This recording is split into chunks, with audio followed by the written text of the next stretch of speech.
Yo, what's up guys, Who here. Now I know it's been a while since our last upload on the main channel. Our last upload was One Last Ride Finals, which was at this point half a year ago. This video is going to be about a tour I played around the same time as One Last Ride, so also like at this point multiple months. It's been multiple months since the completion of the tour, but you know, that's just how I roll. You know, our DLWC video came out basically a year after the tour had ended already, so you know, it is how I roll, unfortunately. You know, some is not because my fault, some is not my fault completely about why I've delayed videos so much, but you know, we'll get into that later. But this video is going to be about this tour. We're going to call it the German Tour for now. I like to call it the German Tour, and it's basically run by the Pokemon German community, the Pokemon Showdown German community. And it's going to be, the format is kind of like the Ghosting Tour that Smallcraft hosted like a few months ago, if some people remember that.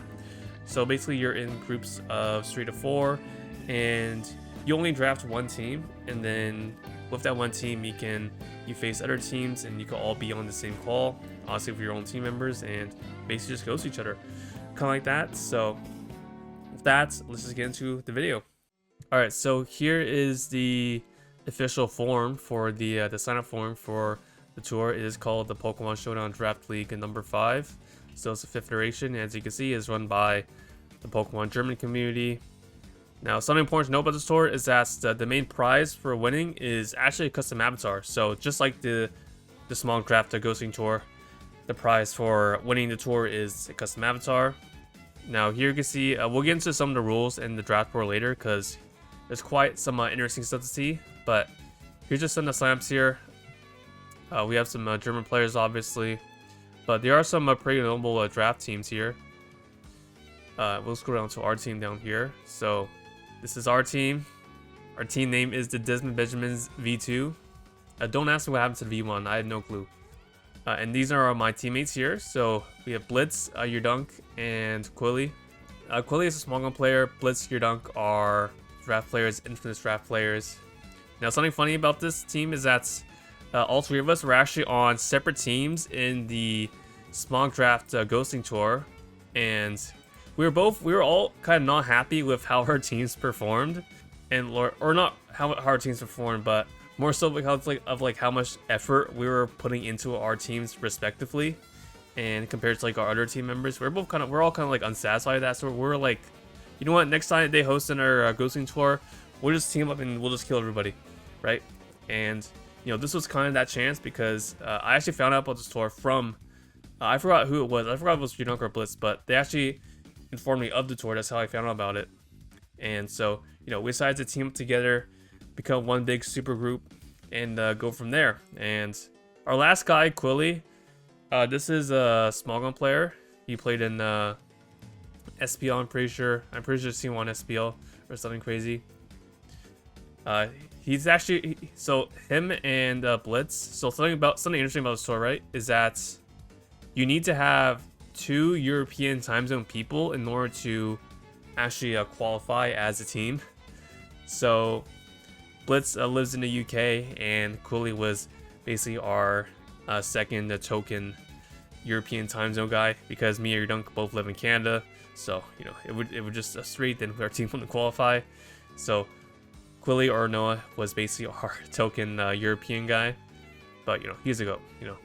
And here's the other teams, you know. You got my GOAT Sturkill, Shell Sturkill, Hacker. So he has some pretty notable small gun players and some draft players. Our initial strategy was to actually like get into this tour as like pretty much like the only people who were proficient in drafts. You know, unfortunately that didn't really pan out, because I'm pretty sure they advertised the tour on like the front page of Showdown at the time, so like naturally draft players just found out about it anyways. So you know, that wasn't really a good plan, but you know, that's just how it is. So with that, let's get into the rules here, because we have some pretty interesting stuff to look at here in regards to the rules. Now here's the official spreadsheet for the tour. So as you can see, you have our cover page here. This is going to be the rules section. So it follows a pretty, what I like to call, a standard Wi-Fi format. And what I mean by that is that you typically have like 120 points, and like you have to pick at least 10 Pokemon, you know, contrary to standard small draft formats or like the DPL, DCL 8-1 formats. So you have more Pokemon to work with here.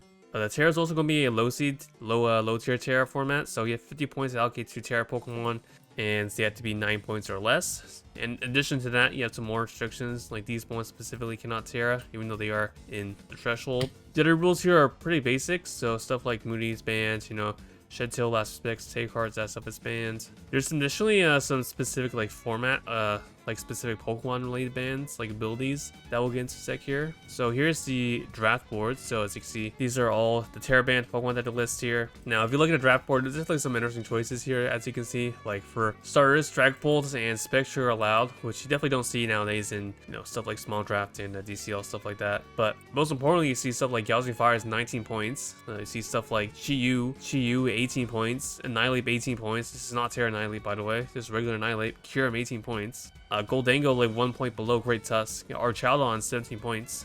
Heartflame, which is usually like a 11-point mon in small draft formats, is 17 points. Same worth as Meowscarada. King Gambit also has 17 points. There's definitely some crazy, you know, what some people like to call inflation here for some Pokemon specifically, of course.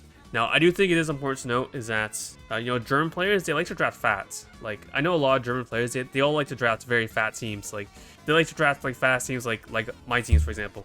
Like, Aloe, they like to have comfortable switch-ins, you know, stuff like Corviknight, Gliscor. They love drafting fat. And so, what happens is that, because of that, Pokemon that are really good at breaking fat, like Baxcalibur, for example, and, you know, stuff that punches like Defog, you know, core defense attacks like Annihilate or Goldango, stuff like that gets pushed up way more because the general players like to play with fat teams more. So these Pokemon, because they're so good at breaking those teams, are valued much higher than what we might be used to in like a standard small draft or DCL formats. So I think that's what's going on here. Now, you know, of course, I might not necessarily agree with it, but that's just how I see it. Now, of course, we're going to try to take advantage of that, you know, stuff like Dragapult and Spectre allowed. We're going to try to take advantage of that. You know, hopefully people pick like round 2 G-King. You know, we're going to try to take advantage of that. But let's get into our actual draft here. So as you can see here, they also split the draft board into like 4 divisions. So each division gets like their own draft board. As you can see here, our division is going to be the Ursa League. So it's all the way back here. This is the draft board that what ended up happening here. But as you can see, this is our team. Now, something additionally to note is that the actual like draft order changes like every 2 picks. So like, for example, if for round 1, right, for example, for like round 1, if we're like 6th pick, then we're 6th pick for like the first 2 rounds, and then it changes to next 2 rounds. So it changes every 2 rounds basically, which, you know, I think it's horrible I think it's horrible because you could just like theoretically roll like the worst possible outcome, can't you? Because the entire appeal of being last pick is that you get to pick your second Pokemon quicker. So like, if you like, I don't know, I just think it's a weird format. I don't think it's really necessary, but you know, I don't make rules, but that's kind of how it worked. So our pick changed like every 2 picks. Here's the team we ended up with. So we had Meowscarada. We ended up with pick 7 Meowscarada, by the way. So really insane stuff there. We ended up with pick 7 Meowscarada into a Wheel Trapagos. So, you know, 2 Pokemon you definitely never see together in like a typical small draft format, or not even just small draft. You just never see these Pokemon paired together because they usually never last. So that's pretty crazy there. And then we picked up Landorus. Now, something I forgot to mention is that Landorus, which I also wish that we found out about, but Landorus does not have Sheer Force allowed. Is that displayed in the dock here? So it costs 15 points and Sheer Force isn't allowed, which we found out about way too late. I'm trying to see if they put it in the draft board. I don't think they did. Did they? Like, I don't recall seeing Landorus being. Yeah, it's not even like on the dock here, which is crazy. Like, they just told us that Sheer Force is banned. Something also interesting to note is that Greninja at 17 points here, I think. Where's Greninja? Greninja. But Greninja was split into like 3 different Greninjas. So each Greninja costed the same amount of points, but you can only draft like a single ability for that Greninja. So it's really weird, but that's just how it worked together. So like, if you draft a Greninja, you have to state which ability you drafted, and then that would like, oh yeah, here it is, 17 points. So like, you have to state like exactly what ability you wanted on Greninja. So like, if you drafted Protean, for example, then you can only use Protean Greninja. But the thing is, like, Torrent Greninja costs the same amount as Protean Greninja, because they're all 17 points. So, and you can only run Torrent Greninja if you buy that. So Yeah, it's really weird. It's really, really weird on Greninja specifically. But Greninja was split into 3, and Landorus was not allowed to run Sheer Force. So we had Sandforce Landorus at 50 points. So, you know, that's great. We found out about that way too late. Going back to our team here. Picked up Metagross next, and then Fizznippity. Then we picked up Rotom Wash as our water type, because we didn't have a water type yet. And also because we kind of had like no ground resist, like because stuff like Tussis runs Ice Spinner and no Landers Incarnate, so we kind of need like another ground immune. Let's say Rotom was nice here. Speaking of ground immunes, our 2 Terra Captains here are going to be Mismagius and Braviary. Mismagius, you know, outside of being a Terra Captain, it can spin block stuff to questionable efficiency, but it can. Braviary is a defogger. It's also a pretty decent Terra Captain. He gets agility, hits pretty hard of Life Orb, Sheer Force boosted stuff. Then we grab Keldeo here. You know, Keldeo Meowscarada, you know, that's a staple. We can't tear to Keldeo, unfortunately, but it's still like a very good special breaker because stuff like Trap Ghost and Mismagius, you know, they're not exactly the strongest. Mismagius only has like base 100 special attack, and Trap Ghost, you know, only hits hard out with Starstorm, which, you know, May Ghost types want to come versus Trap Ghost or Terra Ghost types. So we want to have like another special breaker here. That's what Kelio's for. And our last 2 mods we just spent on Spinots and Ampharos. You know, in like a Wi-Fi draftist format, stuff like Splosh is pretty nice because usually you can't afford to have like sticky webs, but in like a 10 mod format, you can't afford those slots, and you know, you might as well, right? So Splosh is a pretty nice pickup, and our last mod here, Ampharos, was just like another just flying resist. I think our last one didn't really matter, but we just picked Ampharos because why not, you know? So that's our draft here. Here's all the other people's drafts you can see. But overall, you know, pretty content with what we got. It helped that the team before us took Galarian Slowking. This team over here, they took Galarian Slowking round 1, which was really nice because that allowed us to get a round 1 with Scarada at pick 7. So shout-outs to them for doing that. But yeah, pretty content for our team. And, you know, outside like this Sheer Force Landorus or Sandforce Landorus, you know. But with the top 2 picks, you know, can't complain too much. Okay, moving on to the actual games here. I won't go over our regular season games and our prep because if I did, we would be here forever. Now, how regular season worked is that we faced everybody in our division up until like week number 9, and then the top seeding teams move on to playoffs. So as you can see here, our team finished being 6-3. We were like just below the cut for our playoffs here, but we finished 6-3. Now this is a very fraudulent 6-3. It's important to note. That's because we started off our first 3 weeks being 0-3. So we went to week 4 0-3, and then we also got 3 FFWs, which means that we just claimed on teams that either didn't show up or we just felt like it because we really need wins. Like I remember one week our opponents were like late for a time, and then we're like, should we just claim on them? Like they literally asked us if we could still play, and we're like, nah. Actually, Blitz is sick. Who is he had to go to class or something. We literally made up excuses just to not play and to claim on them. Like we were that down bad. And I think by week 8 when we were quote unquote 5-3, we felt so bad that we just let Blitz fend for himself against the PDK.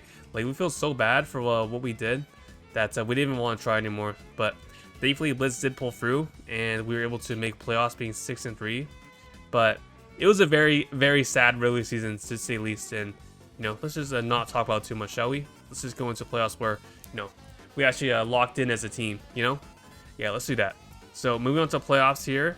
How playoffs works is that all the teams that advance from the pool stage, you can call it, are then mixed together to form like a playoff bracket. Now, I don't think they ever like put like a real picture for the bracket, so I can't really show it. But here are like some teams that made it. I'm pretty sure just like updated like for later rounds. But here are like some teams that made it here. As you can see, this is our team.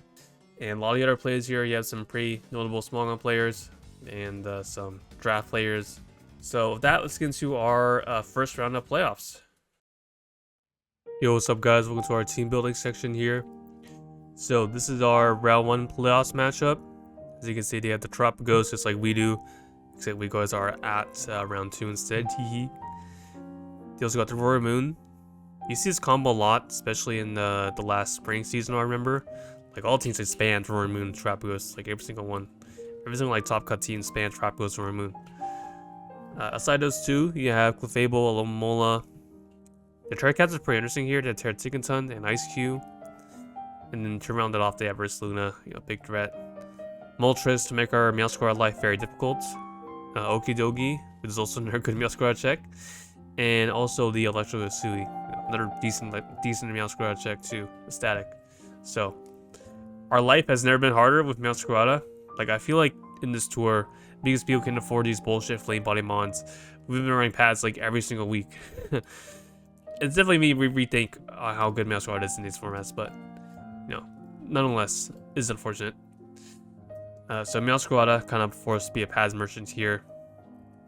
Ursaluna in drafts is always really scary. It's one of those Pokemon you kind of just have to like just trade into. Like, there's not much else you can really do other than just trade into it.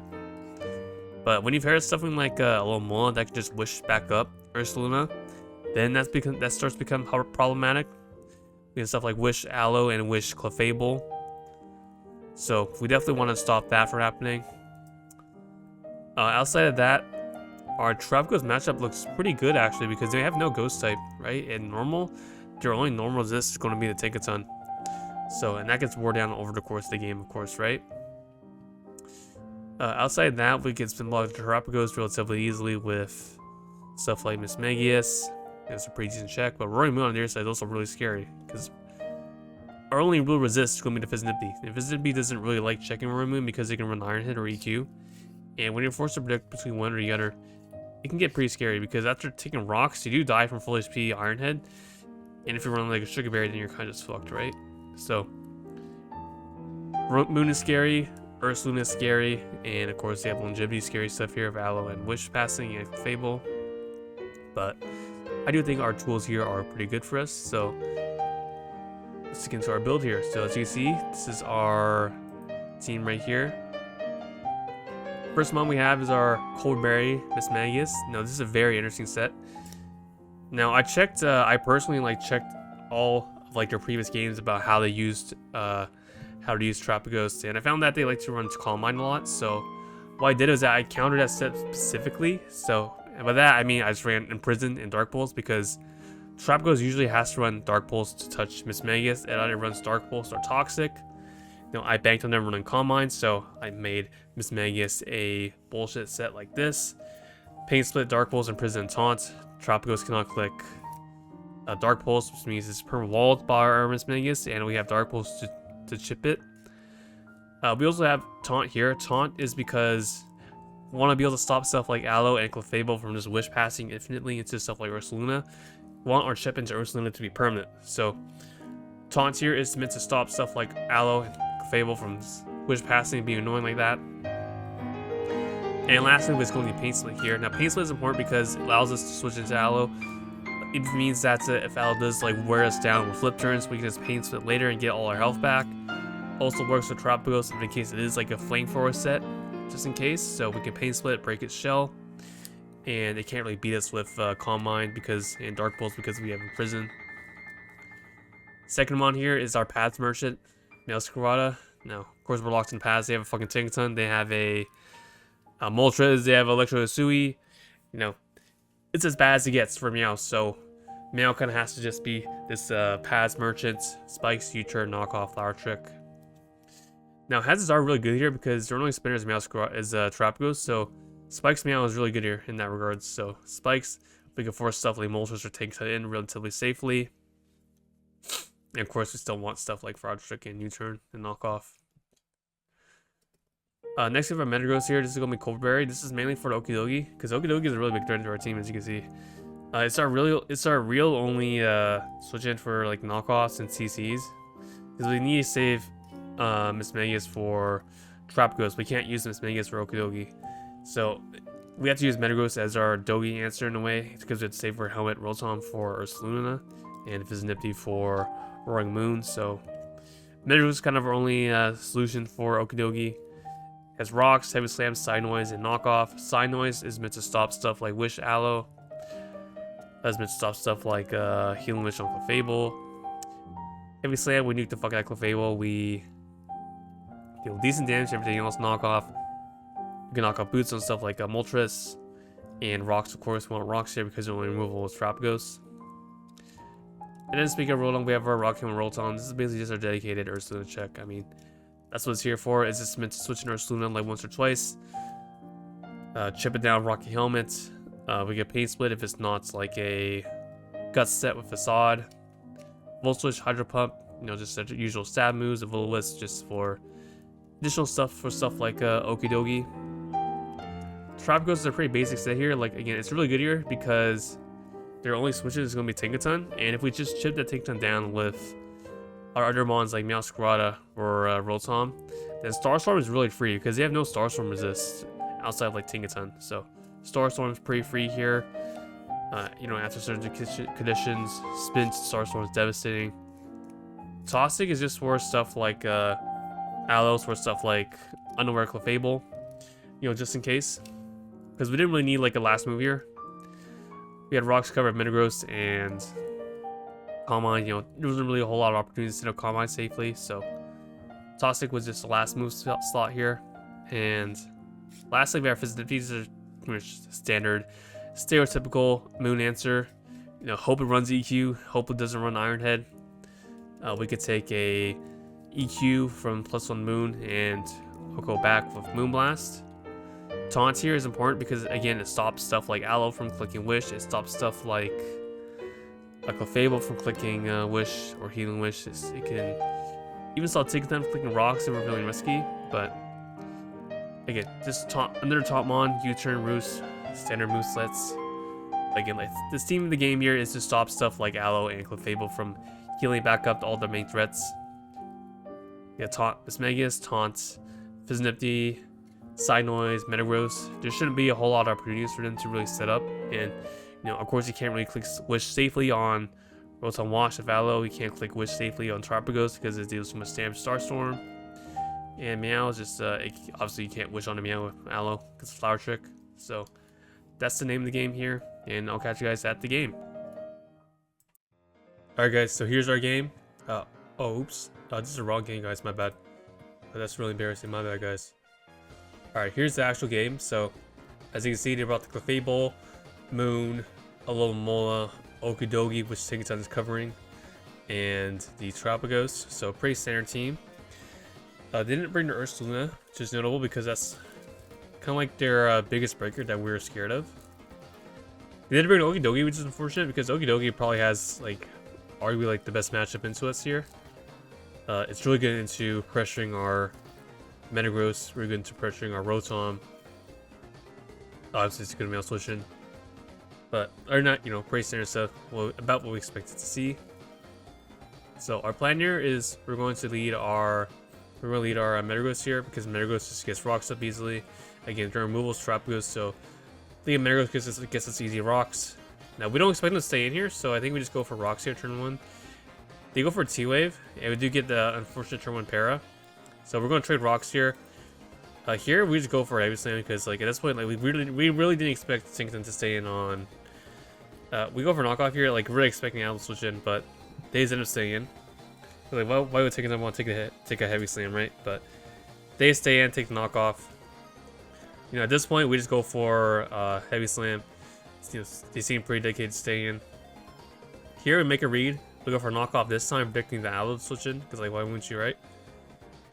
They revealed to be AV, so here we go for Side Noise in case, like, you're like Wish AV. I mean, like, I brought Wish AV before in real matches, so we go for just be safe. They go back into Tinkaton, which is fine. Here I think we just go for here we go Rotom here. We don't want to take additional chip from knockoff because we want our Metagross to be relatively healthy for the Okidogi. So we just go into Rotom here. I mean, it's a pretty free switch in. Tinkaton can't really do much to Rotom. And it's a pretty easy full switch on our end. They go Clefable here. Now we want to start pressuring stuff like the Dogi and the Moon more effectively. So we want to go into, we're going to go into Meowth here just to pressure some spikes. And if they stay in, that's probably fine. We are ground types, so they don't care about T-Wave. So we go for spikes here, you go Tinkaton. Here we go for U-turn back into Rotom. There's no penalty for that. They're going to go Gigaton again. They're going to go back to Clefable here. We're going to go for another Volt Switch. I mean, it's free, right? This time we're going to go Meowth Flower Trick. You know, just in case they stay in. If we want like a chip on this as possible. I'm not going to click T-Wave because we clicked Spikes last time. So Flower Trick does a lot of damage to this, which feels to be either like Spit or offensive. Again, Flower Trick pretty free here, just picks up a kill. Well, the option just sack Clefable instead of like going like Dogi. It's crazy, but yeah, we'll take that. Clefable going down is huge for us. And then they go Trapagos was really interesting because we just click U-turn and break the shell. So that's exactly what we're gonna do. We're gonna break the shell immediately. And we have our special Mismagius set that I invented. They go for Calm Mind, so I got the call right that they are going to be Calm Mind Trapagos, and this is where our set's going to come in clutch here. We have Imprison to block Dark Pulse, and now Trapagos should do nothing. Can't do anything to us, so we're free to just Dark Pulse to do here. We kill Tinkaton, they go Moon. This is what our Fizz and Dip is for, so we just go Hard Fez. They're going to go for a Zen Headbutt, so this is supposed to be banned damage, but at the time we didn't calc, or we weren't sure if it was banned or not. But it is banned, so... And I think they... so here they overpredict us. They go Okidogi expecting us to go Meow, but like because like, we weren't sure it was banned and we just ended up staying like morons. So they end up taking Moonblast for some good chip. So that's good for us. Here we just sack Fez. I mean, it's not going to be very useful into Choice Moon. We go Metagross here. They go into Aloe. I think we just go for Heavy Slam. Or I think we just go for Heavy Slam here. Yes, no penalty move. Just Side Noise this turn. No problem. No, here actually I think we go for another Heavy Slam here because even if we do go for Side Noise, we can just we can just go for, even if they do go for like a Wish AV, we can just click Side Noise the following turn. So we just end up clicking Heavy Slam again here. Which this is pretty good ship on this Moon because this Moon is now in range of, it's almost in range of Hazards plus is in range of Hazards plus Rotom. So we go Rotom here. They take the Helmet chip, and now this is in range of Hazards. So pretty free Meow for us. We know this is not Choice Scarf. We just click Flower Trick here. It's a guaranteed kill into anything. Then we do have to expect to Scarf Dogi just in case, you know. So we end up just making the Metagross pivot here. Just in case it's Scarf Dogi, you know. Just in case. Metagross pretty much got all its value for anyways. We Side Noise, kill the Dogi. Pretty sure they go into Aloe here. They go Trapagos. Again, we have a really good answer to this. Even the Dark Pulse, we have a Core Berry. We're just fine. At this point, like we just click Imprison and we basically just win the game because how Imprison works is that it lasts forever. It lasts until you switch out. So even if we stay for like 10 million turns, like it's no problem. Yeah, here we click Taunt just in case. They go Trapagos, but again, Trapagos can't do anything to us. So we just click Plane Split and Dark Pulse infinite amount of times. We got all our health back, and this Aloe can't do anything. We just ban Dark Pulse, they click Ice Beam, try Fish for a freeze. Like Imprison, it doesn't run out even if you stay in like infinite turns. It only runs out if you switch out. So this Trapagos cannot do anything until Mismagius switches out. And they can't force out Mismagius because Moon is dead to Hazards. And Aloe has no moves hit this with. And if it did have Wish, we could just Pain Split and taunt it. So at this point, there's nothing they can do. So I'm just going to skip forward a bunch because there's really nothing they can do. You know, shouts to me for the good set. Eventually, Aloe goes down. You know, they try their best. They try to play out their odds, but you know, we just stand forever in Dark Pulse until we win. So that's going to be a round 1 playoffs. So very nice set on my part. Yeah, I'm pretty proud of this set. Pretty proud of this one.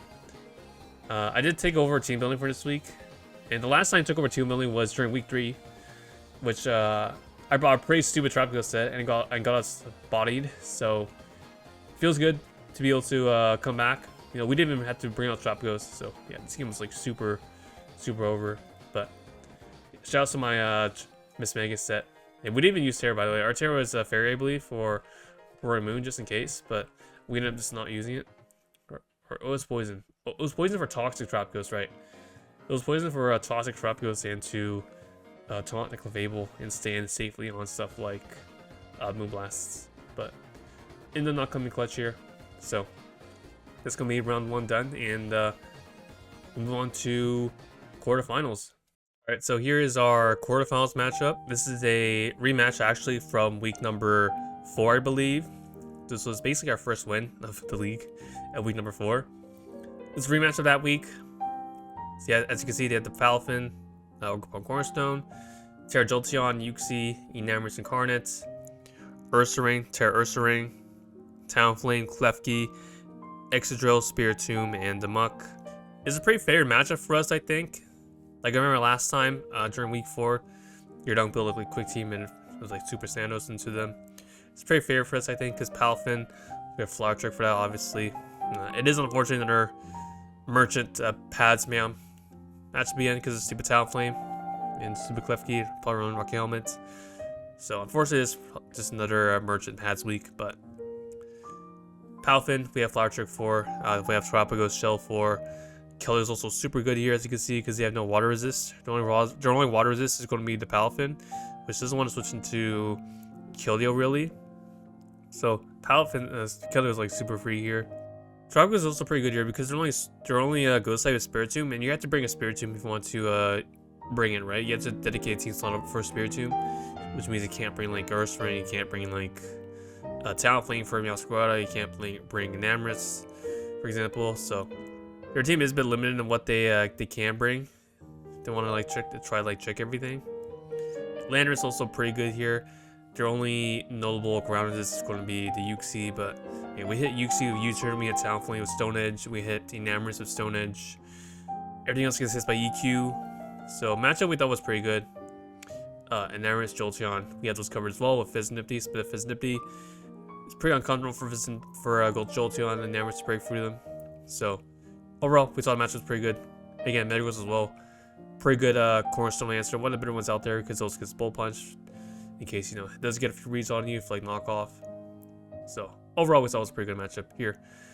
Only thing that's like notably scary was like Extra, but like we do have a secret tech on the Rotom for that, which you guys will see in a sec here. So speaking of, here is, there we go. So here's our team. Now we have the Keldeo, Choice Scarf Keldeo. Again, water resist is only going to be the Palafin, so Scarf Keldeo looks really good here. Surf, Hydro Pump, Focus Blast, Flip Turn. Focus Blast, Hydro Pump, just to be able to hit something hard. Flip Turn, Momentum and stuff. Surf is sort of going to be most quick to move. Terapagos, pretty standard set here. Again, they don't have, you have to bring Spiritomb. They want to have a good Ghost. They want to have like a decent Terapagos answer. Even then, like, it's still we did Dazzling. So it's not like even like that good of an answer. So Terapagos looks really good here. Do ring Spiritomb, it's an opportunity cost.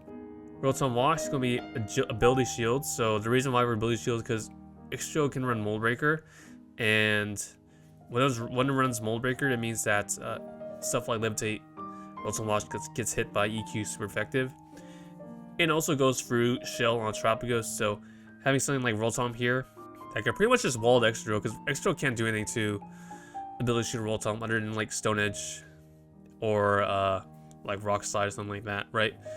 But we just Pain Split, Wisp, Volt, Hydro Pump. Pretty much solves the Extra.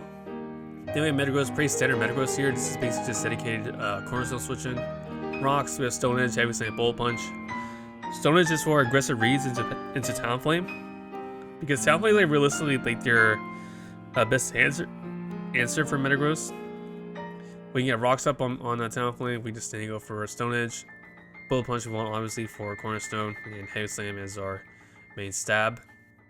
And then we have a Rocky Helmet Meow. Your Dunk brought this set last time versus him, I remember. He brought like a Rocky Helmet Spikes Meow.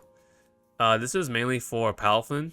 Like Palafin clicking Chip Punch into you takes Chip and then should die to Flower Trick. I think that's the thought process. I still think it's retarded. But knockoff here, we can knock off boosts and stuff like Talonflame, have that take Rocks for Metagross. Flower Trick obviously for the Palafin, and Triple Axle for everything else on the team, like the Cornerstone. And then you have Fizz Nifty here. Fizz Nifty is just standard J-Ricky Citrus Berry sets. Spidef for stuff like Jolteon, stuff like the Enamorus Incarnate. Yeah, we can switch on those guys. You turn out into something like Scarf Keldeo or Meowscarada or Terapagos. Generally speaking, with the Citrus Berry, we can switch in once or twice against those guys, no problem. And of course, Roost is our recovery option here, and Heat Wave for stuff like Klefki. And that's going to be our team. So, catch you guys at the match. Alright, so here is our quarterfinals match. As you can see, they brought the Spiritomb again. They brought Terra Water Jolteon. So, Water Jolteon, probably for the Rotom Wash, I imagine. Also, another Surface Disc, they don't really have any. Excadrill, Palafin, Talonflame, and the Cornerstone. A No Link Dimension Ursaring, which was pretty good to us actually. Ursaring was pretty good to us. But you know, it didn't bring Spiritomb, cost them that price, I guess. They brought Talonflame as well. They benched Uxie and benched Enamorus, so Fizz is gonna be switching to Jolteon pretty comfortably. I don't really care about Volt Switch, but it was just a combination of Enamorus plus Jolteon that kind of pressured a lot. So I'm not saying Enamorus is pretty good here for us. And we're gonna lead with Meow because it punishes Palfin the best. It gives us a free spike opportunity. You're not gonna want to stay in obviously in the flip turn. They lead Jolteon here. We just stay and go for a spike because we didn't really expect them to not respect Scarfa and Meowscarada. They do just stay and go for Volt Switch, so at least they didn't click Alluring Voice turn 1. We're just gonna go for spikes here. You know, forcing the extra drill. Here we go into Rotom. You know, pretty safe switching for us. They go back to Jolteon here. We can't really switch out here, so we just go for Wisp. You know, try to get some chip on Jolteon because this is really the boots. They go Spiritomb. Here we can just bolt into Fizznipty because we did anticipate Toxic to be brought here. Here it's a pretty free U-turn. No poison, fortunately, but now we go into Keldeo, and they haven't activated their Palafin yet, so we just spam Surf here. And they didn't tear Jolteon leaders, so this is just 2 free Surfs into Palafin, which is almost going to kill it. It's going to die to... It's going to come in once more, and it's going to die to another layer spike. So that's really good for us. Here we go into our Fizznipty, because it's pretty good against Jolteon here. They go for Volt into Excadrill. We go into Rotom here, because we are Ability Shield. They go for a spin. But here we go for Hydro Pump. We don't want to click Volt into Volt Sword Jolteon. It doesn't have some chip into Jolteon. Here we go for Pain Split here, because it's pretty free into anything you Volt into. This time we go into Fizznipty, predicting their T-Bolt. These go for Volt Switch, which is good for them. They get Cornerstone in, we go into Metagross. That's what Metagross is here for. They go for Knockoff. Here I think we just get our Rock Stuff, if I'm not mistaken. Oh, we'll go for Stone Edge here actually. Yeah, we try to snipe the Talonflame, which we actually do get, which is insane. So with Talonflame dead, their team is now like pretty weak to Metagross. Here to go Palafin, we sack Rotom. They revealed to be choice banned because they do need to be anti-kills from there. We just go Meowscarada. They have no Flower Trick resist anymore with Talonflame gone. So we kill Palafin. Their Flower Trick resist is gone. Here we just Flower Trick again. Reveal Poison Jab this time. And they do get a poison, which is kind of unfortunate because now they do kill us. But this gives us another Keldeo kill. Again, no Surf resists. You have to go Jolteon, so we just kill this in 2 Surfs. And the only real switch in now is Orgrimmon, which we do have a whole Metagross for. They go for Power Whip, we go for Bullet Punch here. You know, if we break the story, we just win with Keldeo. They go into Spiritomb, we can just kill this with Heavy Slam because they're faster and with Shadow Sneak. Here to go Extra, we just sack our Fizznipty because it's no longer useful. And if they do click Spin, right?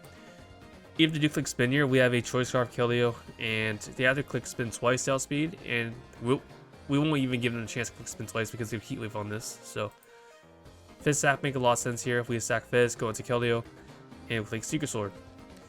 And that should win us a game because we Secret Sword the Cornerstone, and then it'll be in range of Metagross Bullet Punch, and even does have Horn Leech. We can just go into our fully speed Trapagos. They miss Power Whip, which means that so we get 1 kill on Keldeo, it's going to be game. So that's another week. We have not brought out our Trapagos at all, which is pretty nice. And also we have not used Terra at all these past 2 games. But you know, that's how it is. And we got Thanos team.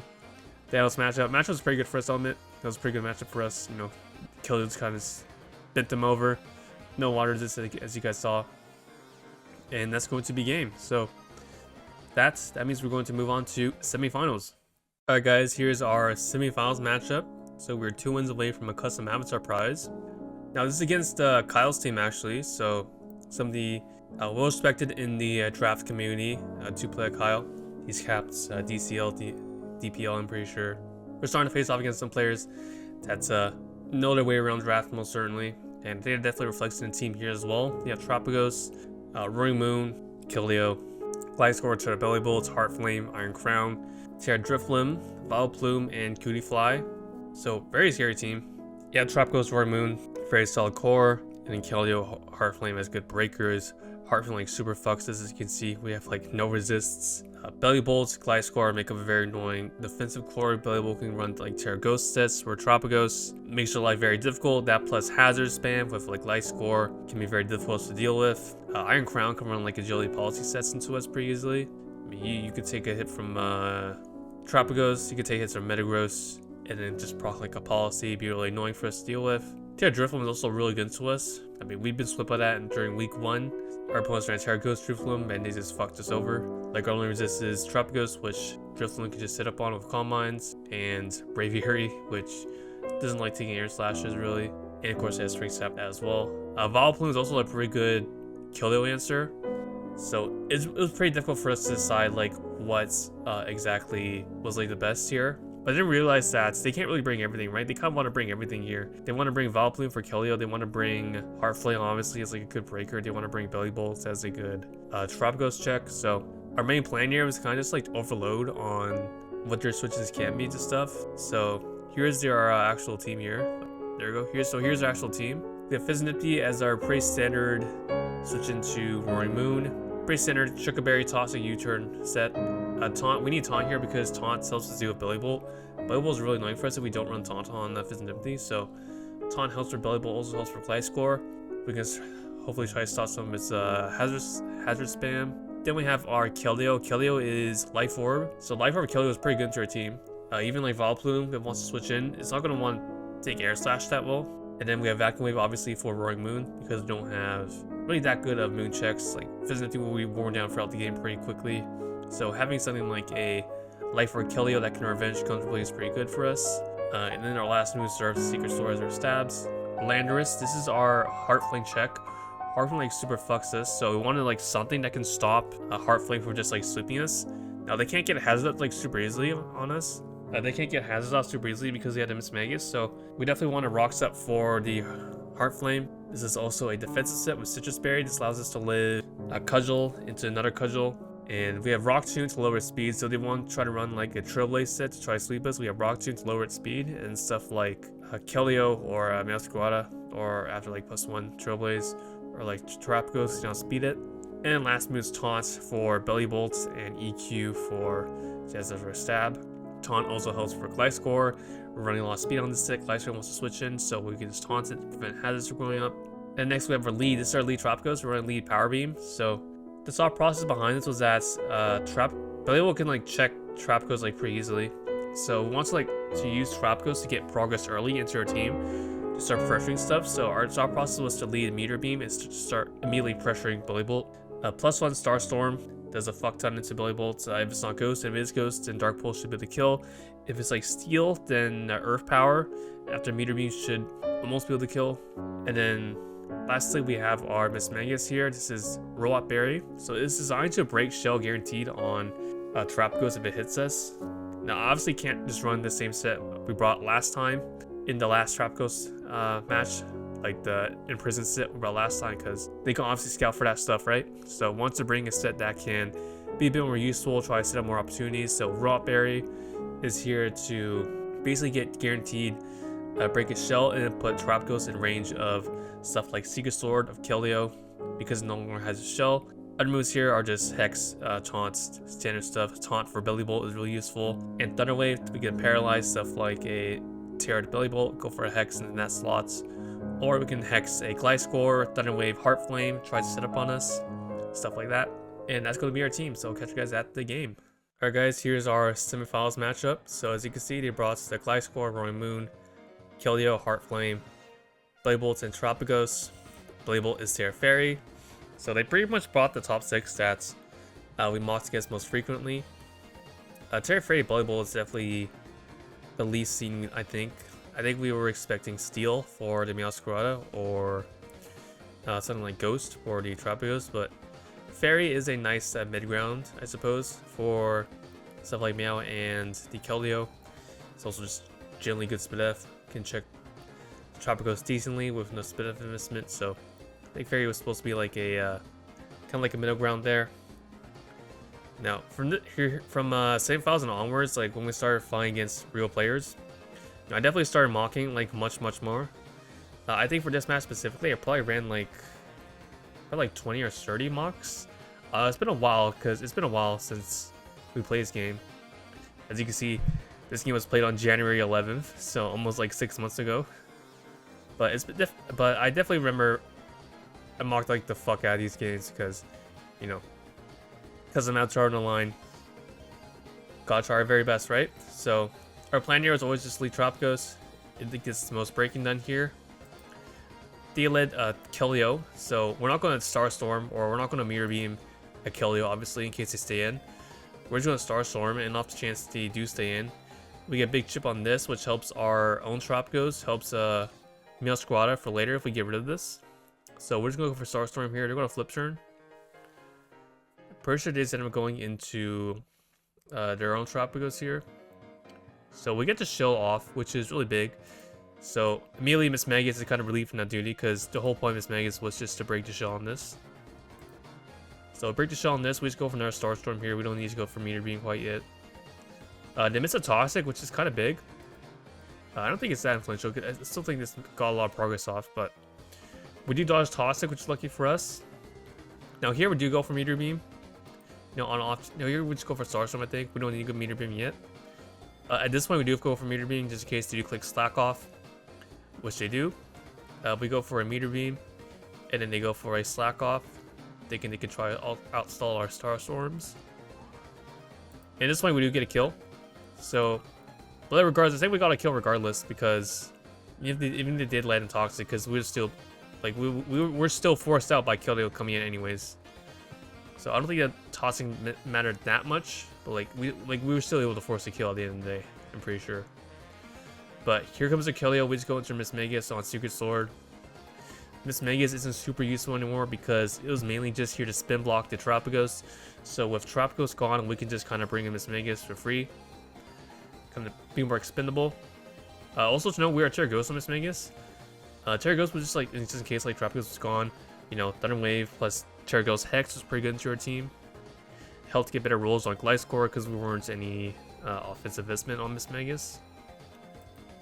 Here I think we just go for a Thunder Wave. Thunder Wave is pretty free here. You're obviously not going to pivot Gliscor in on Mismagius when they haven't popped their orb yet. So we pair the Belly Bolt, we just go for Terragosa Hex. Should do a lot here. As you can see, it does 47%, so having that Terragosa actually does help. They just go for Volt Switch here, no problem. With Roar Bear, get additional chip on Belly Bolts. They go Moon. Now here we just go into our dedicated, we just go into Tropicos here. Because we don't want to let's go for a DD, because they go for Dragon Dance plus +1 Zen Headbutt plus boost energy attack, you know, that does kill Fizznip. But Tropicos doesn't let them set up for free, and the only way for them to kill Tropicos at +1 DD with booster attack is for them to click Outrage. And to do that, they lose Roar Moon immediately because we have Moon. They risk losing Moon immediately because we have Fizznip that's coming right after, right? So in their eyes, they can't click Outrage here. So we just go Tropicos here is a better play than going hard Fizznip. They don't go for knockoff. We do die to Outrage from this range. Here we go for a Starstorm. They go for Dragon Dance. We get a nasty crit here. I mean, again, I'm pretty sure they would be in range of Vacuum anyways because they're a Life Orb. But, you know, crit that obviously doesn't help. We get good damage on Moon. This is now in range of Vacuum Wave. They can kill us with knockoff or acrobatics, which means they're not locked in. We just go Keldeo, obviously, we're Vacuum Wave. They go Gliscor, but now because we're not choice locked, we just click Surf this turn, and you're pretty much forced to sack. So we just click Surf, they sack the Belly Bolt. So this is a nice part about just being a Life Orb over like choice specs. Here to bring Heart Flame, we go into our dedicated Answer Landers for this. They double into Gliscor here. Now, we do have Taunt on this, which is like built for Gliscor. At this point, we're just praying it doesn't have Ice Fang. Like, I know I CT'd myself in self-mocks. I'm running Ice Fang Gliscor and I'm gonna fuck myself over. But, you know, at this point, we just kind of have to hope it doesn't have Ice Fang. So we go for Taunt here. We prevent rocks going up, fortunately, and we get up our own rocks. Now, good thing is they don't have Ice Fang, which is good for us. So their forces do turn out into Keldeo. Here we just sack Mismagius. Mismagius is long serve its purpose. We just sack Mismagius here. And then we go into our own Keldeo because we don't want to risk this being not choice locked. We don't want to lose too much HP on Meow, so we don't want to risk this being like not choice log. We just go into Keldeo and try to trade HP. They end up missing Hydro Pump, so telling me this is probably choiced. It's probably Scarf or Specs. Probably Scarf because it did only like 50% to Mismagius of Hydro Pump. It's probably Scarf. So we just go for a Secret Sword here, get big damage on this. Go for another Secret Sword here. Or Vacuum Wave, I think. We just go to Vacuum Wave. Here to go Heart Flame. We go into our dedicated answer Landorus here. These things get a bit dicey because they think Trailblaze. Our set is designed to stop this with Rock Tomb. We ended up clicking Earthquake first because the thought process was that even if you do click SD, right? Cudgel, if they Cudgel afterwards, then there'll be a range of Keldeo Vacuum Wave. So they do SD here. Now, unfortunately, what we didn't think about is we didn't think about Horn Leech. So Horn Leech would actually like put them above range of. It'll put them above range of Vacuum Wave, which we weren't thinking about at the time. But fortunately, we do live the Horn Leech with 5% HP, so we're able to get the Rock Tomb off.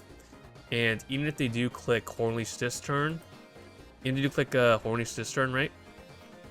Or if they click Vacuum Wave this turn, if they click Trailblaze here, we just click Vacuum Wave. If they click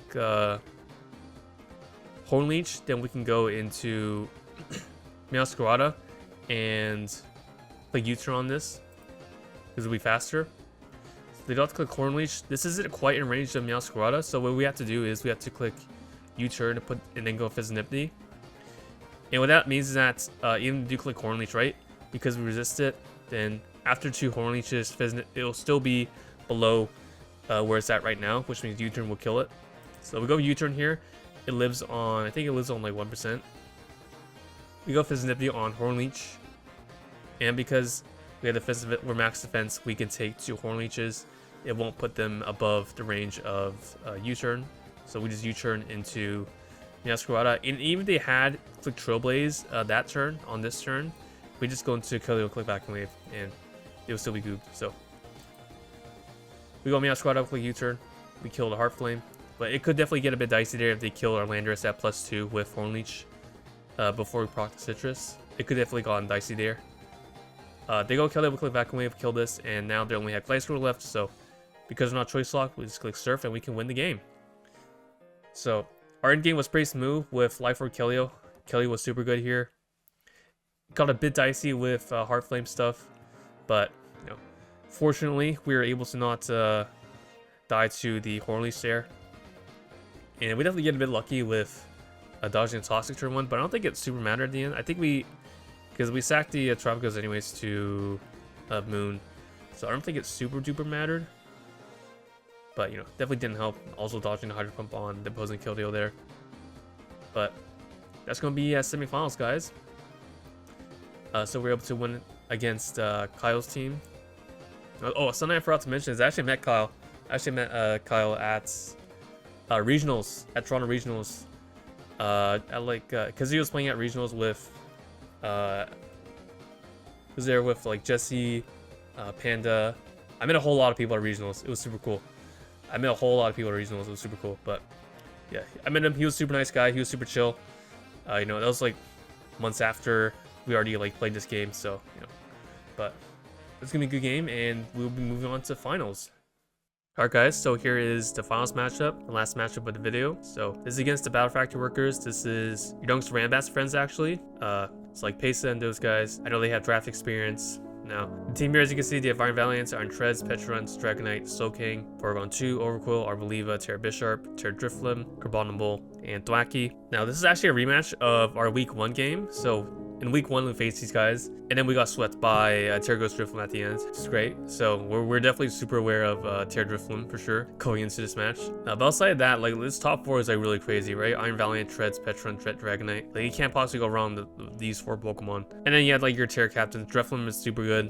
Even like Bisharp's like super annoying for us to deal with. And even like some like the shitter guys like Arboliva. Arboliva is really good to us. It's a good Rotom answer. It's a good Mismagius answer. Even stuff like Carbon was good to us if you get the calls right? And then you have Slowking, which makes Keldeo fucking useless. Like a huge problem of this game for us was that a lot of our Pokemon were just useless and we just couldn't bring. Like the bottom three here, Keldeo, Spidops, and Ampharos are just like never coming and they just never do anything, right? And then Braviary doesn't really do anything to Petulant. We can't really bring that either. Obviously can't use it as a defog bot when you have Bisharp. So these four were like unbringable. So we only had like 7 Pokemon that we could possibly bring. So it was very limiting in that regards. But they did stance was that Mismagius looked pretty good here. Like Terra Mismagius looked really good into stuff like Dragonites.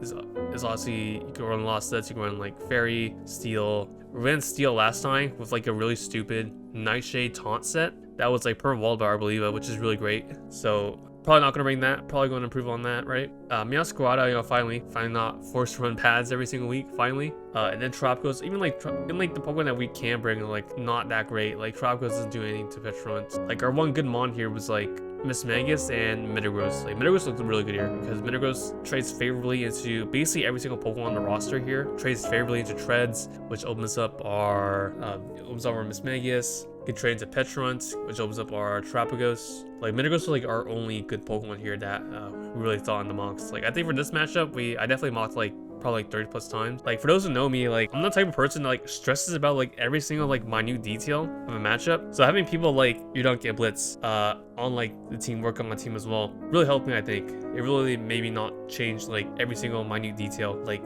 every single mock. So I appreciate them for that.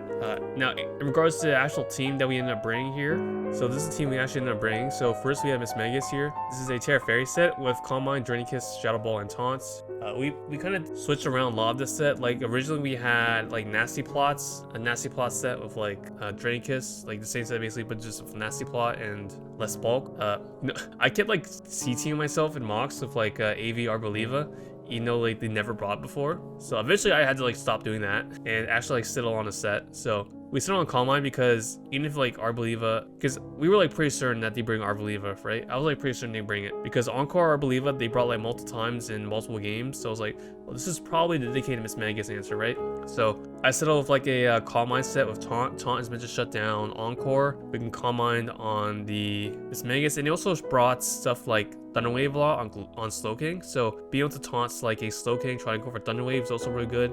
Terra Fairy of Leftovers allows us to heal HP a lot with Draining Kiss. So even though, and the reason why I decided to go with Calm Mind over like Nasty Plots because in a mocks at least, right? Because Mismagius does not have viable BST. It only has like 50 HP and 100 speed F. And because of that, if you hit the Arboliva and activate its terrain, Giga Drain does like 70% to no bulk Mismagius. It's like really insane. So if you run Nasty Plots, you're cutting it really close, and if like you can really beat the Arboliva or not, right? So I opted to bring a Calm Mind instead. I really wanted to bring Calm Mind instead, and I also put much more bulk on here. So the bulk allows us to take something like a it allows us to take 2 E-Speeds with Dragonite because I was quite certain that Dragonite would just come in and click E-Speed twice into us, right? So I wanted to have enough HP to take 2 E-Speeds or a weakness bossy boosted E-Speed because we are clicking Drain Kiss into it. And the rest we put into special attack and speed. We are timid nature to outspeed stuff like the to outspeed stuff like the Iron Treads, hopefully, because they didn't bring fast Treads before, if I recall correctly. That got obviously changed, but mostly we just want to outspeed stuff like the Dragonites, the Petulant, stuff like that. Next we have our Fizzidipti. This is pretty basic set. I mean, this is like the standard Fizz set you always bring versus Iron Valiant. You know, just Pyopia Berry, max defense, or almost max defense. It's a pretty standard set you bring versus Val, right? Our moves here, we have Roost, Future, Icy Wind, and Luring Voice. Luring Voice is for stuff like the Calm Minds on Iron Valiant and Drifloon.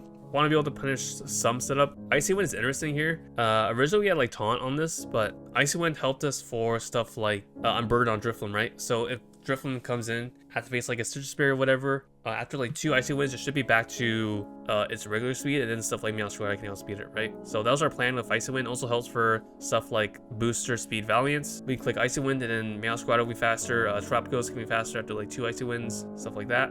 And then next we have Rotom. This is dedicated answer for like Dragonite and Bisharp. Now, one of the issues on mocks is that like if they use Bisharp to pressure Rotom early, it could be pretty bad because then after Rotom is pressured by Bisharp, then we're open up to Dragonite, right? So it was definitely a bit tricky for us that they brought the Bisharp. We'd have to use like Tropicos plus Metagross, kind of staying with Metagross. It made some really like uncomfortable scenarios they brought the Bisharp, right? Our Sega is pretty basic though, like Will-O-Wisp, Volt Switch, 100 Foul Play. A reason why we have Foul Play is because it doesn't actually beat Dragonite. Like, Rotom doesn't actually beat Dragonite without, like, Foul Play, because you need to do Burn It, right? There's nothing stopping it from just clicking Dragon Dance, like, 5 times and just OHKOing you anyways. So, Foul Play was kind of like that preventive measure, so that Rotom can actually beat the Dragonite 1v1. And then we have Masquerade. It's a pretty basic Masquerade set. It's just standard Choice Band. You know, Overcoil is, like, pretty much the only, like, dedicated answer to it. And if you take Spikes, if you take, like, Rocks, you know, take like 2 Flower Tricks, it will be in range eventually. Our set is a bit interesting though. We have Triple Axle, U-Turn, Knockoff, and Brick Break. Brick Break is really interesting. We actually have Brick Break because this is for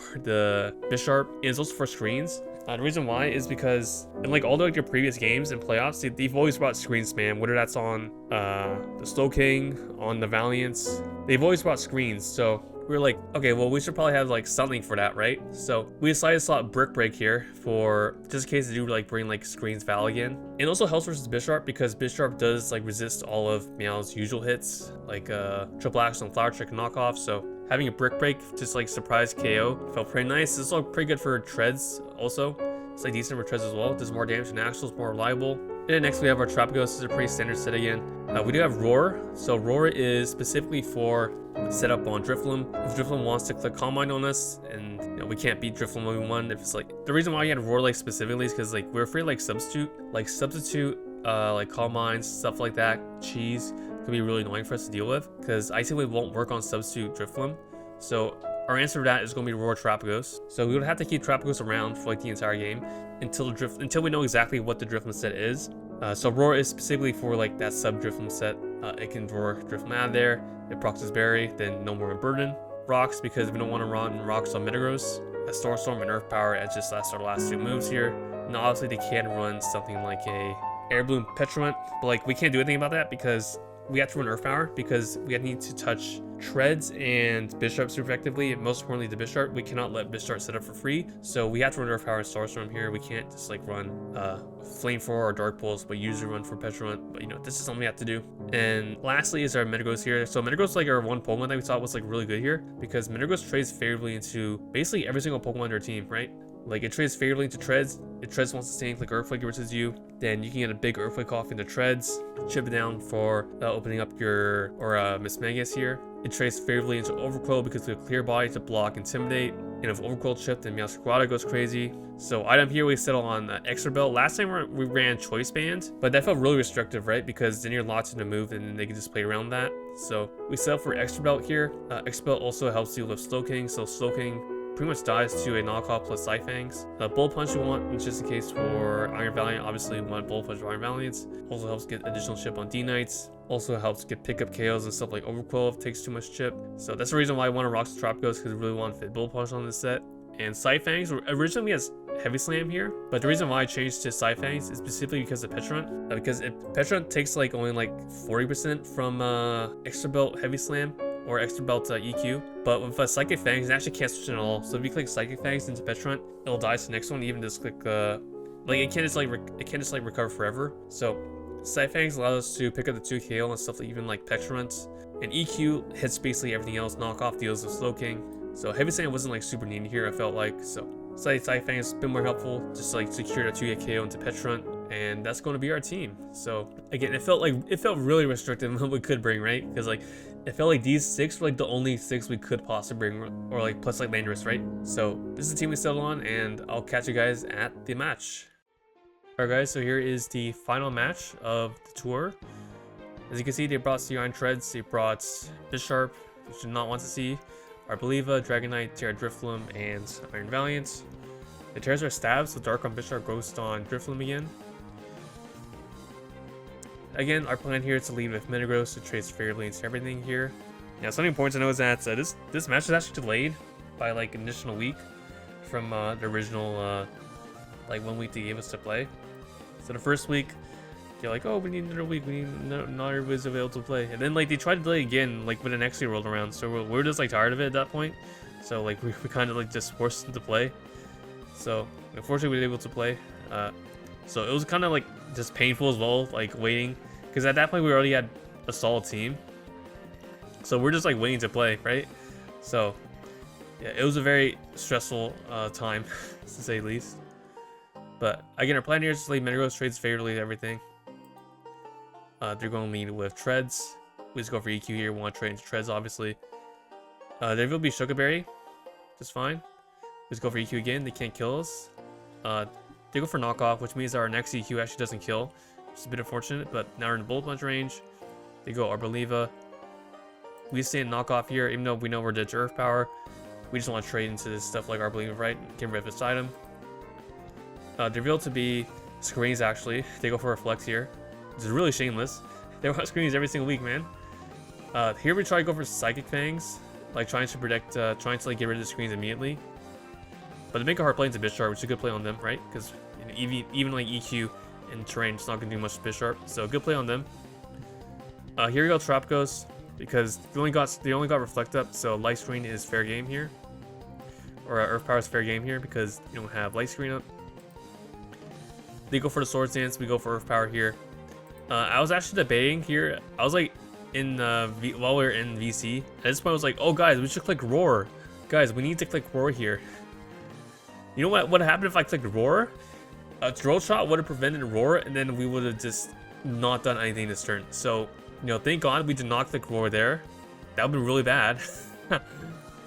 Because then we would not be able to do anything, because Roar is a sound move, and Drill Shot stops sound moves. We go for Earth Power. Also, this boosted, by the way. If we got this Spadef drop here, we're also in like pretty bad shape, because he would be at like, +4. And then +4 Terra Dark Sucker Punch probably would OHKO me out from full. And then we would probably just lose. So like, it's a really good thing we didn't get an Earth Power drop here. Like actually though. We go for Earth Power here. Now here we're also debating on staying in and just sacking Terapagos. So we're gonna free switch into Meowscarada. But I was like, no, we need to sack like that. Like at the last second, I was like, we need to sack Metagross instead, because if we sack Terapagos, we're not gonna have much for the Drifloon. We need Terapagos alive to reward the Drifloon later. And Metagross is not really useful into their Mega Mons, so at this point, I was like, yeah, we should just go Metagross here, because nobody's going to click SD, right? You're not going to click SD, obviously. You're clicking either Doltrop again or Iron Head. So we sack Metagross here. We just go Metagross. They end up clicking Iron Head, I believe. Now here we could have clicked Bullet Punch. Like, we could have, but I don't want to risk it, you know? And when you're in, like, playing finals like this, right? Nerds easily gets you, so, like, even though Bullet Punch is objectively the correct play, because they're not obviously going to click it, like, you know, at that point we don't want to like risk throwing the game, so we just click the Earthquake. They kill us with Drill Shot.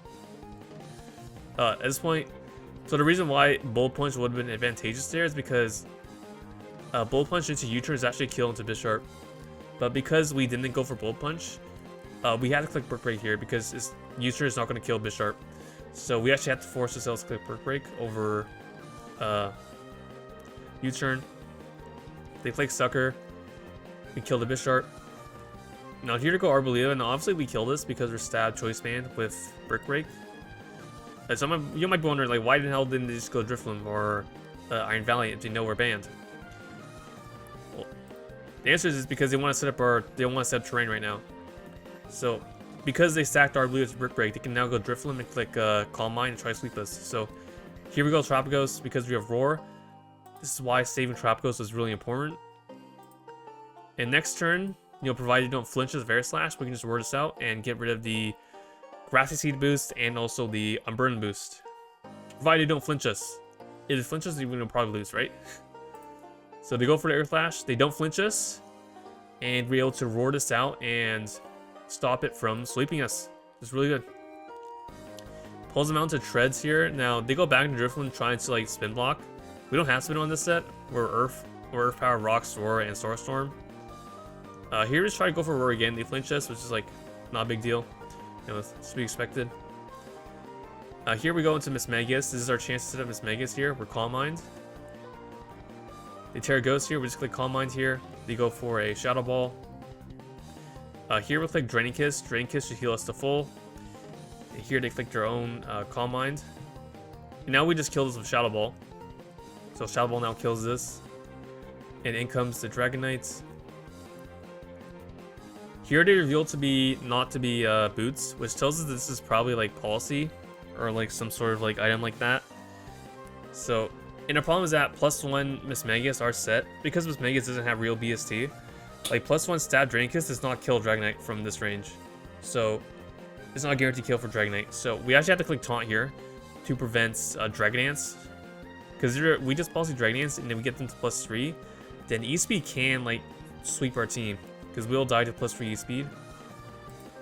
So we're actually forced to taunt here. Which is really awkward. It would be fucking Mental Herb. They give you a Mental Herb, which is kind of interesting. They go for Fire Punch, so again, some insights from the first time we fought. We brought Terra Steel Mismagius, so that's the reason why I think they brought Fire Punch. That's the reason why. So because they have Fire Punch here, and because they're not Terra Steel, we're able to take that. They also can't click Outrage into us. So because they have Fire Punch, we can actually live that shit easily and click Drain Kiss and kill the shit. And that basically gets us to full HP. And now they go Treads. You know, they didn't go Treads in the first place, which tells us that this is either not max speed or doesn't have Heavy Slam. You know, Heavy Slam was something that we were, or I was at least, really worried about because it would kill us from full, obviously. Like, oh yeah, that was like a second point of debate on the Mismagius, was like if we run Vibiri or Leftovers. Now, I was like super adamant on running Vibiri Berry at the beginning, because it allowed us to live Heavy Slam from Treads, but the problem is that you do live Heavy Slam, but you still take like 77% minimum from max attack Heavy Slam, because Mismagius just has such dog shit defenses. So, you know, at that point, there's not much like a reason to run Vibiri if you just die like from Heavy Slam anyways at the rocks. So that's the reason why I was like okay with stealing on Leftovers. Now here to click Iron Head, which is really crazy because why didn't they just run Heavy Slam? Like, this is actually like top 1 questions on why I can't sleep at night. Why would they run Iron Head over Heavy Slam? Because Heavy Slam does more damage to Terapagos. It does equal damage to Landorus. It is probably more to Braviary. It should do like more to everything that matters, except for like fucking Metagross, which you click knockoff into anyways. That was like the one thing that confused me so much with this game. Like, I'm not gonna lie, like I think we should just die to Heavy Slam here. But if we did, I think it would have been fine because we had Meow and we had Meow and we had Rotom. So I think it was fine even if they were Heavy Slam. But we click Drain Kiss, we kill the Treads, and now their only mon is Iron Valiance, which reveals the booster special attack, which makes sense, right? Because usually Iron Valiant wants to run Vacuum Wave into stuff like Meow. You don't really need the booster speed for that, right? And you're already fast in your next fastest mon in Killio. So really, booster special attack makes a lot of sense, right? It also gives you that extra boost for stuff like Fezzenipity, extra boost for stuff like Metagross. So it does make a whole lot of sense on booster special attack. So they click Psyshock, they crit us, doesn't really matter. I don't think it mattered. It for sure didn't matter. We go Fez here. We have Icy Wind on this in case they are set up, but we might as well just go for Alluring Voice to begin with. They do go for Calm Mind, so, and we go for Alluring Voice, and we crit. So we actually, because of that crit, we actually killed the Iron Valiant for full, and we win the game. Even that didn't crit though, I think we're also fine because for Playappa Berry, we can take the Psyshock, we can take Psychic, we can just Icy Wind, and because of Icy Wind, our Fezzenipity will be faster next turn because we are faster than Mysol and Val, and we can just U-turn, sack the Meowscarada, go into Rotom. Rotom should also be faster than -1 Valiance, and we should be able to get a Volt Switch into another Alluring Voice, and that should have killed the Val anyways.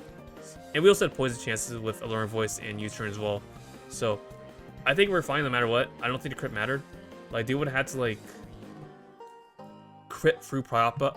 They had to like crit through Payappa and like crit Vacuum Wave probably to win, but that's not the world we live in. We were able to crit the Iron Valiant with Fezzenipity, and that's going to be game. So we actually won the tour. Started 0-3, but we managed to crawl our way back and actually lock in for playoffs and win the tour. And also shout out to Yurdunk for the retarded nicknames, by the way. And the sick custom avatar. This is actually Yurdunk's custom avatar from World Cup Random Bats. It's pretty cool.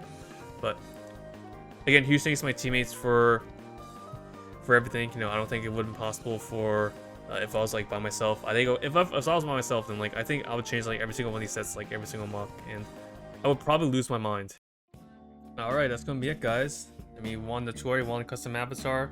I mean, you know, when I first started drafts back in like 3 years ago at this point almost, you know, one of my main goals going into draft was like I really want to win a custom avatar, you know, I saw like stuff on. I saw like the first DCL ads in Smog Draft. I was like, damn, I hope like one day I go on that team and I can win a custom avatar.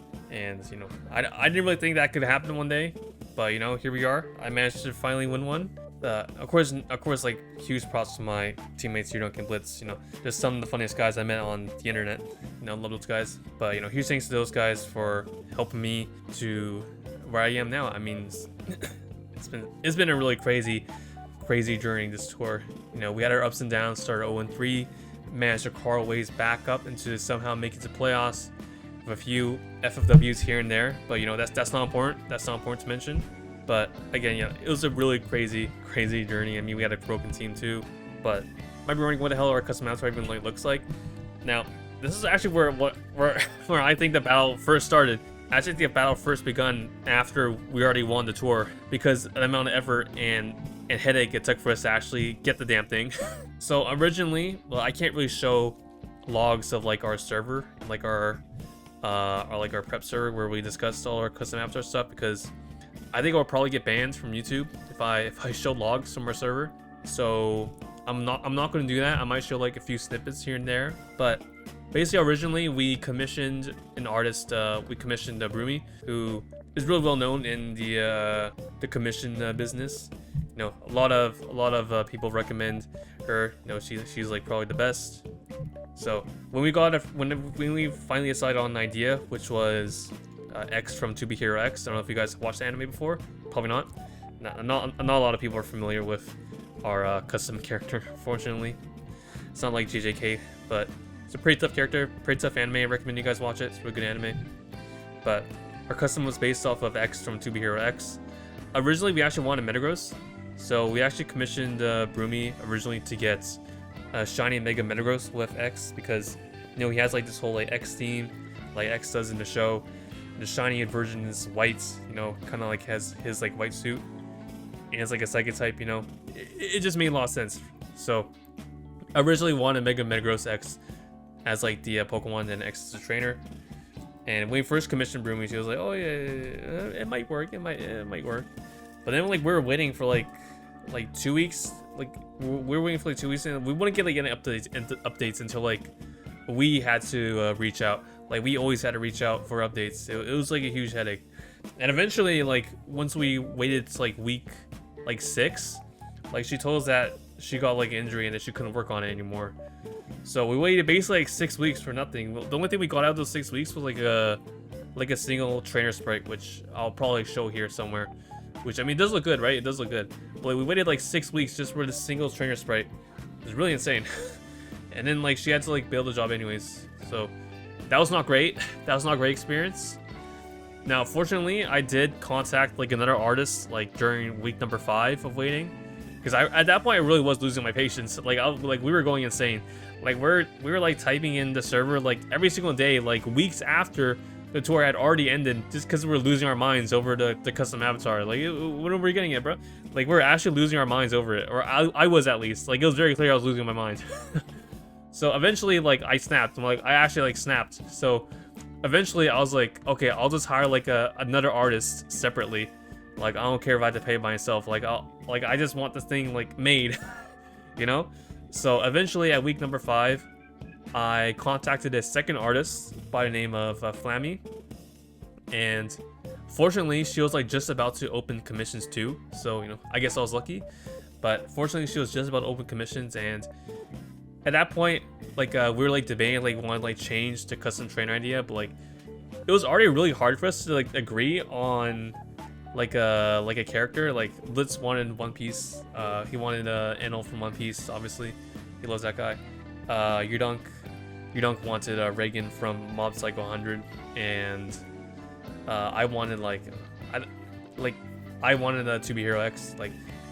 Like this custom idea, I actually discussed it with Panda like months prior to me winning, even like knowing about this tour. Like I knew that, like I was discussing. One day I was talking to Panda. I was like, can you imagine like X on To Be Hero X and Mega Metagross?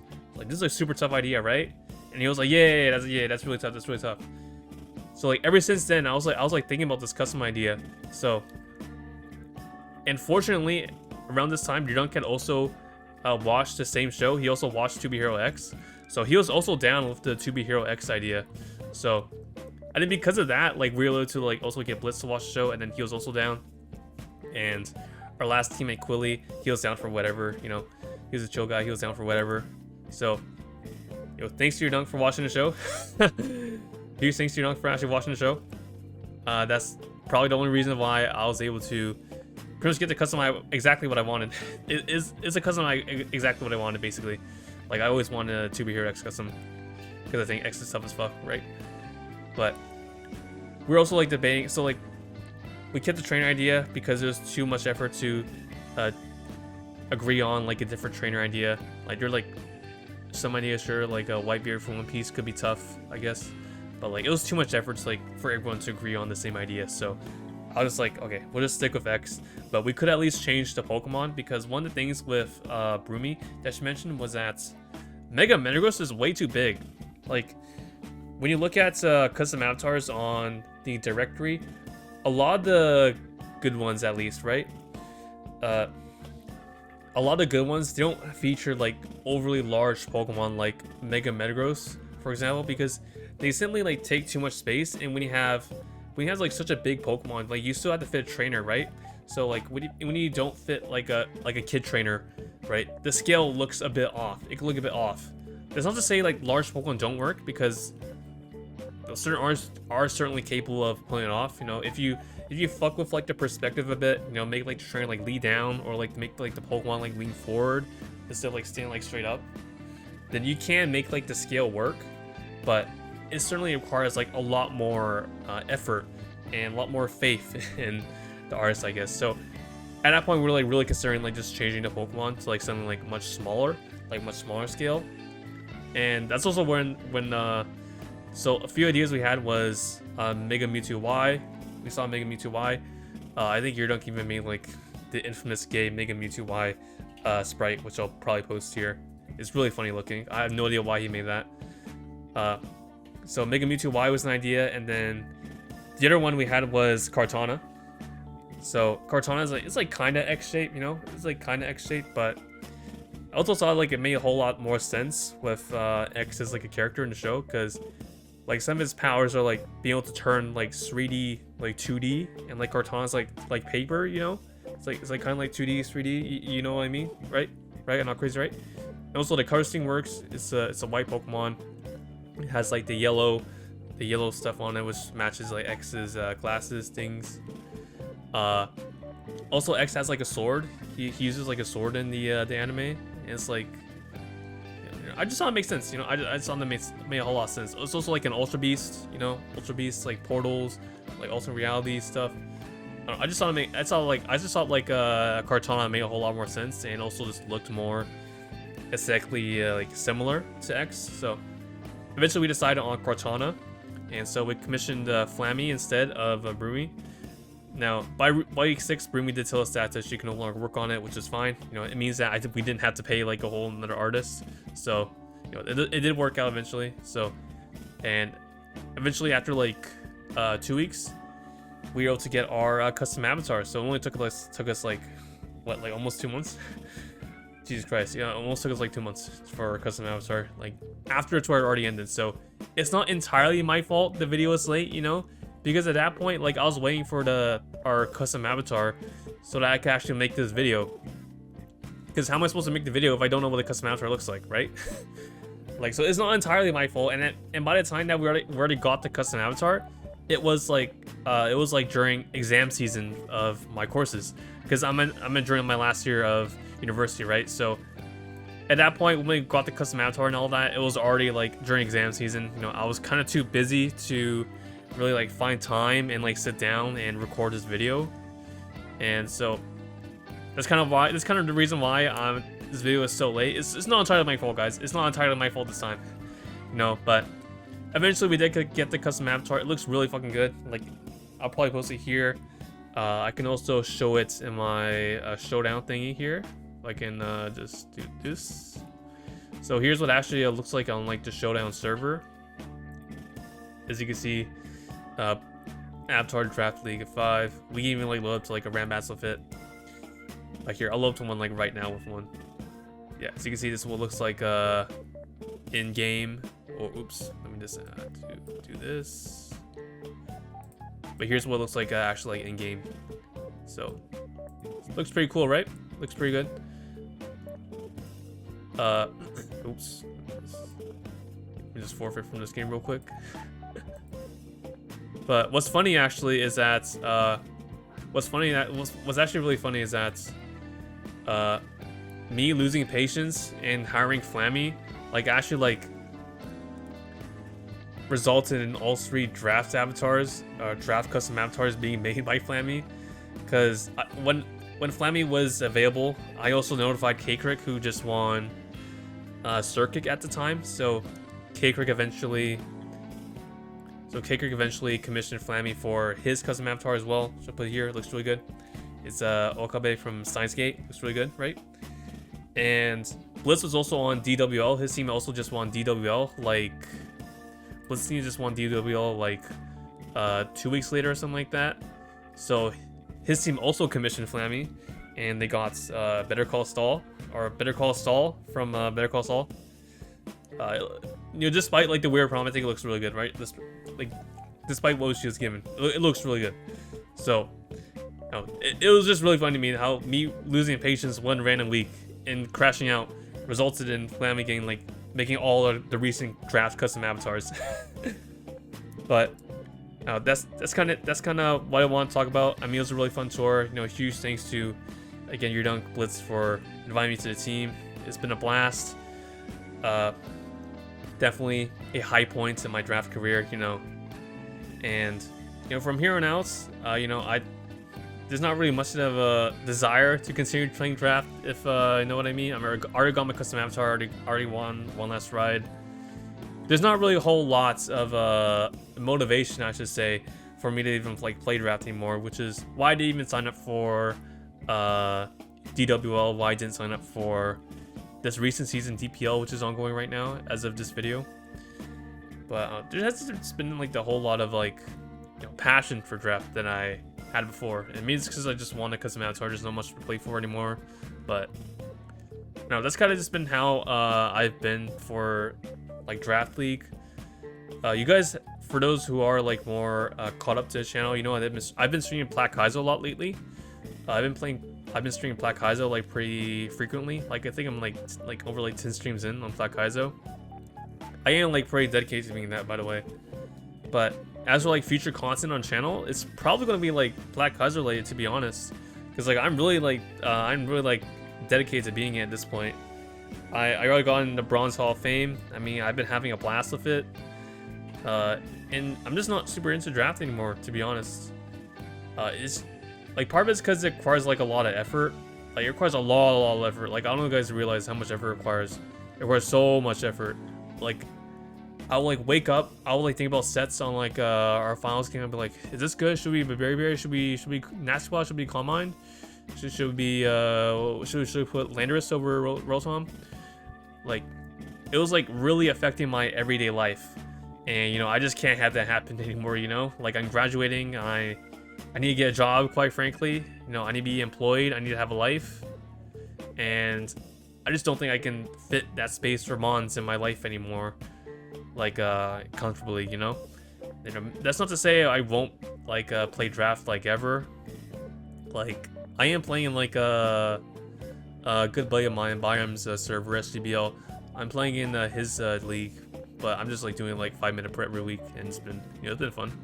But when it as a serious drafting DPL, DWL, DCL, stuff like that, I'm definitely trying to not do those, because they do take up way too much of my time and stress. Quite frankly, I don't like dealing with stress. I really don't like dealing with stress. I hate it. During that finals week of German League, it was so fucking bad. It was so bad. I'm not doing that ever again. I just can't do it, man. I got my reward. I'm out. I'm not doing it anymore, man. But anyways, look forward to more Nuzlocke content on the channel. I think I'm really going to try with Black Kaizo. I think I'm actually going to try to see it through. It's going to take it's probably going to be a multiple year endeavor. But at the very least, you guys might not see very much streaming like past the end of the month, the end of like May, or this video probably will be uploaded past May, to be honest, because I've been playing Black Kaiser. But I probably won't be streaming frequently Black Kaizo until like September, because I'll be moving. Like as of this video, like I'll have probably moved out of my apartment. I'll have found a new place, and then once I move into that new place in September, then I'll finally have a good conductive environment to stream, and it should be fun. I'm pretty dedicated to this, and I look forward to seeing where we go from the future, guys. So again, thank you guys for watching. Thank you guys for sticking around. It's been a blast. Thank you to my teammates again. You guys are some of the funniest guys I know. I can't show the Discord logs though. I might actually get banned. But again, thank you guys so much for watching, and I'll catch you guys for next time.